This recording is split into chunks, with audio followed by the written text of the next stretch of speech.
Olá, seja muito bem-vindo e bem-vinda à nossa sala de visitas. Eu sou Ítalo Cardoso, vereador, líder da bancada do PT na Câmara Municipal de São Paulo e tenho aqui hoje dois convidados muito especiais. Trata-se de Maria Aparecida de Laia, coordenadora da CONE, e do Edson França, que é o coordenador geral da UNegro, na cidade de São Paulo, entidade do Movimento Negro. Dia 10 de julho de 2010, é isso, né? O presidente Lula sanciona o Estatuto da Igualdade Racial, que foi fruto de um debate durante anos no movimento social, na Câmara Federal. Quero destacar a importância histórica do senador Paim, senador pelo Rio Grande do Sul, da bancada do Partido dos Trabalhadores, que sempre esteve à frente desse tema, e conseguimos, então, no ano passado, ou seja, um ano atrás, assinar, e o presidente Lula fez virar lei o Estatuto da Igualdade Racial. Convidei então a Laia, que na prefeitura cuida da implantação no município desse estatuto, e o Edson, que na sociedade civil acompanha também a implantação e com certeza é aquele que vai, junto com outras entidades tão importantes quanto a UNegro, que foram responsáveis pela aprovação desse projeto também, lutar pela sua igualdade, pela sua implantação no todo e, inclusive, melhorar aspectos que não foram contemplados na lei regulamentada pelo então presidente Lula. E, sem maiores delongas, eu já queria passar então para a Laia, conhecida da militância, pela sua atuação de muitos anos no movimento feminista, no movimento negro, no estado de São Paulo, já por diversas vezes secretárias da questão da mulher, agora já na CONE, já há 4 anos, né? 4 anos na CONE, ou seja, tem história para poder falar de experiência, da sua experiência com relação a esse tema. E eu queria então que a Laia, já agradecendo a sua presença, Laia, a sua participação, pudesse nos falar da expectativa histórica da aprovação do Estatuto, né, daquilo que foi aprovado. Eu queria que você falasse a que pé anda a implantação, porque tão importante quanto aprovar, tão importante quanto ele ser regulamentado, é a implantação de um projeto que trata da igualdade racial. E eu queria que você já aproveitasse para falar da importância e do porquê aprovar no Brasil uma lei que trata de regulamentar, que trata de falar sobre a questão da igualdade racial, tanto na educação, na saúde, na sociedade. Sem dúvida, Ítalo, é importante ter sido aprovado este estatuto, né? O estatuto vem de uma longa batalha, né, de uma longa trajetória que o movimento negro fez, né, não só nessa década, mas na década anterior, que era poder mostrar e ter instrumentos que pudessem promover a população negra, né? Então, esse estatuto, ele vem para fazer com que você tenha, de fato, uma lei, embora tenhamos aí a Constituição, né, tenhamos outras leis, principalmente voltada para a questão do combate ao racismo, mas o Estatuto, ele dá um outro instrumento, principalmente para quem é gestor, né, porque ele traz nos seus incisos, né, nos seus artigos, ações que devem ser promovidas pelo poder público, né? Então, para quem é gestor, o estatuto ele é muito importante, porque você não precisa ter que ficar convencendo de que é importante fazer políticas de ações afirmativas, né? Ou políticas mais focadas, porque isso está na lei e a lei tem que ser cumprida, né? Então, acho que o estatuto, ele realmente é algo, apesar de todas as discussões que tivemos, né, tirou isso, tirou aquilo, isso é passado, né? Para um gestor, o que importa é o que está aqui. É o que está escrito nesta lei, né? E é isso que eu acho que nós, enquanto gestores, temos que trabalhar, né? Pois é, Laia. Agora, já já o Edson vai falar do ponto de vista da sociedade civil, que faltou, mas eu queria saber se e você enfatiza bem essa questão da tua condição de gestora, né? Como tem sido a sua implantação, de fato, tanto na esfera federal, estadual e municipal? E eu digo nas suas várias facetas, porque o Estatuto ele traz a obrigatoriedade, por exemplo, de colocar na educação, né, a importância, a história da cultura afro na nossa formação. E nós sabemos que vai além disso, né? Você não consegue implantar uma lei sem recursos no orçamento público. Quer dizer, você avalia que tem sido feito isso, tanto no plano federal, estadual e municipal, que você administra, que você está à frente? Eu acho que, como colocamos, o Estatuto faz agora 1 ano, né? Há uma lei recente e que, na realidade, temos que estar trabalhando no sentido de ver o que pode ser implementado e o que tem que ser regulamentado. Então, acho que tanto na esfera federal, estadual e municipal, essa tem sido a discussão. Então, por exemplo, na esfera federal, a Secretaria da Promoção da Igualdade Racial escolheu 2 pontos para regulamentar, né? Porque se entende que outros pontos que estão no Estatuto são autoaplicáveis, né? O Edson, além de ser da UNEGRO também, do Conselho, vai poder também explanar melhor isso. Mas isso é concreto, ou seja, você tem aqui artigos que precisam ser regulamentados e tem outros que já são autoaplicáveis. Então, do ponto de vista... Muitos deles estão no artigo 5º da Constituição. Sim, né? Então, isso facilita muito, né? Então, por exemplo, criar programas de ações afirmativas que está no Estatuto, por exemplo, São Paulo hoje já tinha antes uma lei antes do Estatuto, né? Uma lei de 2004, né? Que já propunha a criação de um programa de ações afirmativas na Prefeitura de São Paulo e um programa de combate ao racismo, os 2 previstos aqui no Estatuto.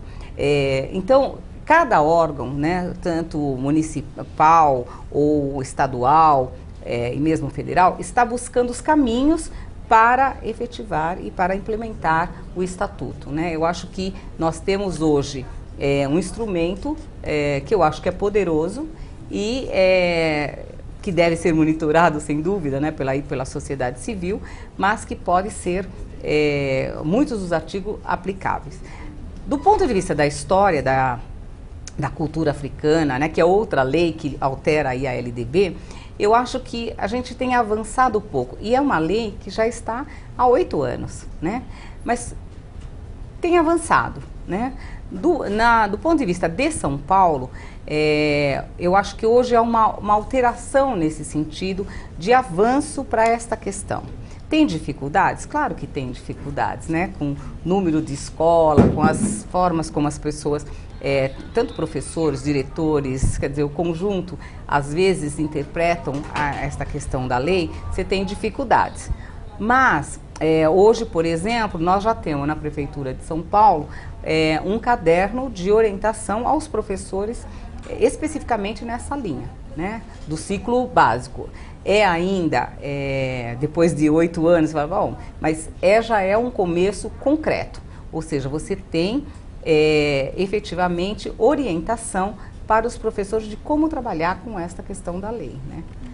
Bem, Edson, e aí?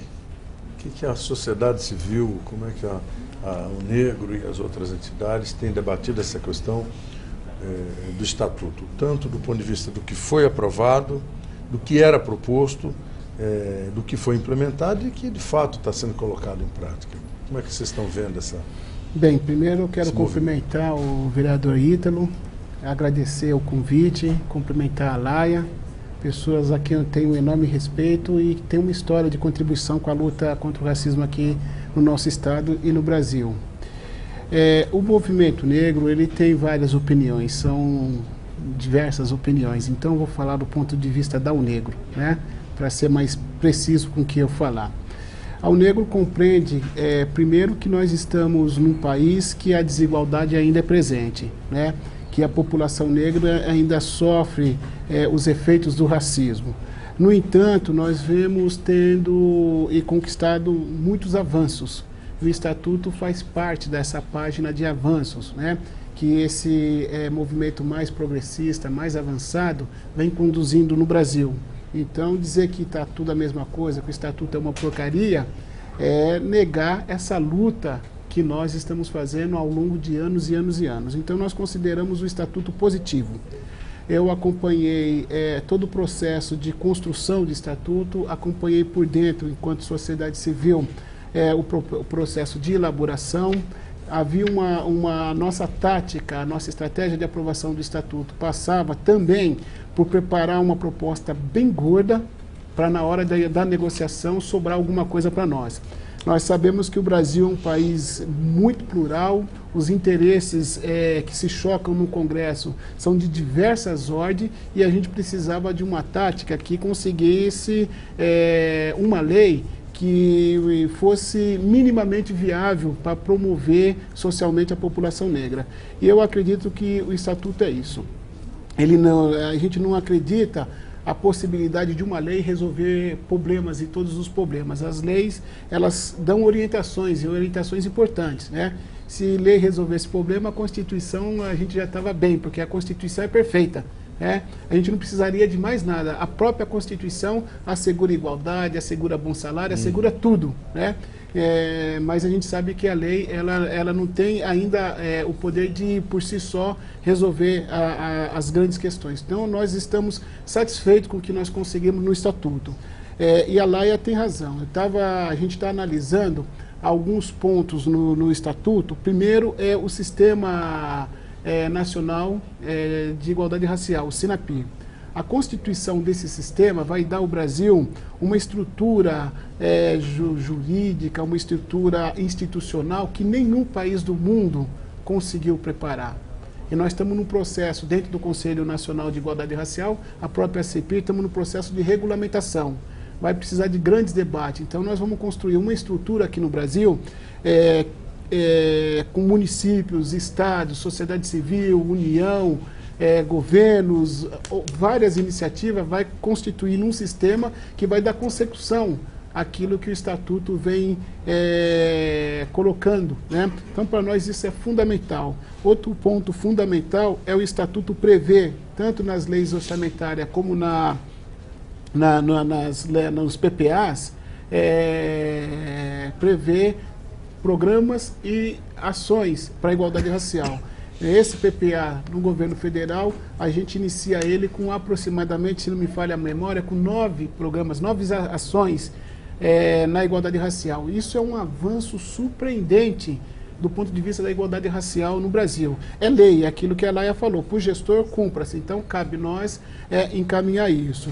Na área do trabalho, se a gente acompanhar, se organizar, ter esses debates como a casa e o vereador está promovendo, a gente vai conseguir convencer mais ainda nossos gestores, convencer a sociedade da viabilidade do Estatuto.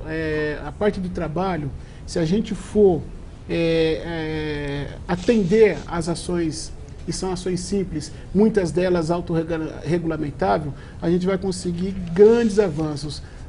Por exemplo, toda a área de fomento à agricultura, todo fomento à agricultura tem que prever valores de fomento para a agricultura familiar, dando um foco com as mulheres negras. Então a gente está com as mulheres negras camponesa, né, que a gente viu aí na Marcha das Margaridas, a quantidade de mulheres negras que estão no campo, plantando, produzindo, o Estado é obrigado a prever recurso por fomento, né? Então isso está no Estatuto. O Estatuto pede para o CONDEFAT instituir programas e recursos para formação, para capacitação. Hoje o Brasil está num processo e vislumbra um processo de desenvolvimento muito grande. O pré-sal é um deles, né? Então você capacitar mão de obra de negros, de pobres, para você não precisar trazer técnicos, né, do Canadá, técnicos de outros países para cuidar do pré-sal, do petróleo, é uma possibilidade muito importante aberta para o Estatuto. Então, a nossa visão é que o Estatuto, como está, foi o Estatuto que a correlação de força, o entendimento da sociedade compunha, permitia. Mais do que aquilo, seria contemplar um lado e esquecer que a sociedade brasileira ela é